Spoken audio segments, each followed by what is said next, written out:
partial exclusion criteria, which was never part of the initial approach that was recommended by and to be adopted following the review committee, the site committee's recommendations.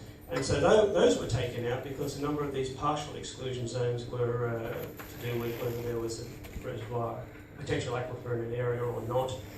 And the message was therefore confused.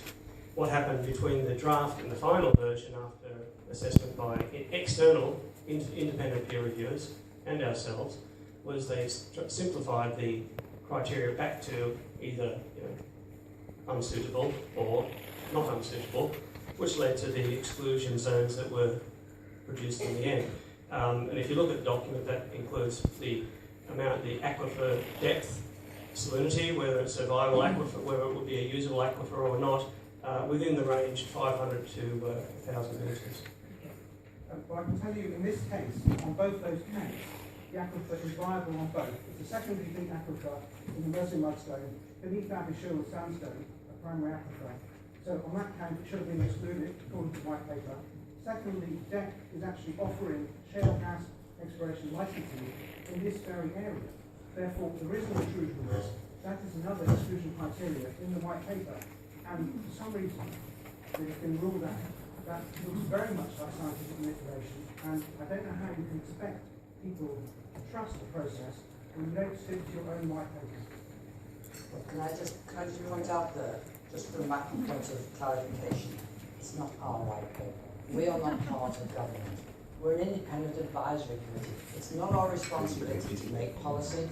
It's not our responsibility to determine where, if, or a geological disposal facility should be sited. I'd like you to stand up and say, to understand what I'm saying, if you agree with it, and I haven't heard you disagree with it, if you agree with it, you should be telling government this is not the way to act. We need to act in a straightforward, honest and open way. We know your views, and that's one of the reasons for having these discussions, to listen to what you have to say. Can I just continue for a second, Lawrence? Yeah, no, I agree with you about the trust issue. It's a very important one, and that's why you need independent peer review of these, of anything that comes forward. I also agree that the shale gas scenarios, that is something that's come on the horizon since, and does pose a risk of human intrusion in many areas of Britain. Yeah? And that wasn't duly considered, I think, in the initial exclusion criteria appropriately, and that's in a new process when you're looking at whether you include or exclude, whatever way you go about it.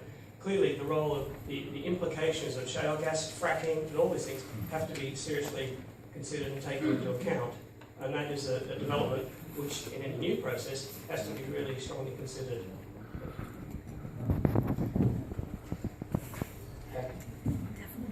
Just to clarify on shale gas, they haven't. It's exploration licences, not production licences. But in any case, they are very broad. I agree they encompass all of the sort of available shale and mudstone, so it's very, very large areas. But actually, there should be, scientifically at least, no overlap, because in order to produce shale gas, you need a shale that's extremely organically rich, otherwise you don't get gas in it. And such a shale would be highly unlikely to be suitable for geological disposal. So the areas that are suitable for shale gas production would not be suitable for geological disposal because of the composition of the rock. Gentleman at the back, please. Dave Goodall, local resident. In light of the problems you've got dealing with the legacy of waste, would it not be advisable for your committee to advise government not to proceed with any new nuke stations until you have solved the problem? Hear, hear.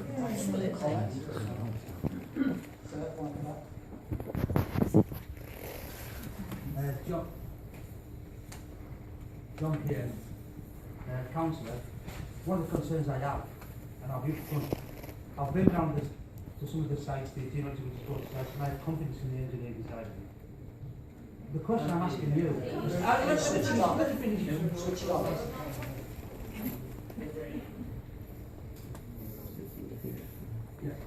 I have confidence in the engineering side of looking at. Yes, it's not working. That's it.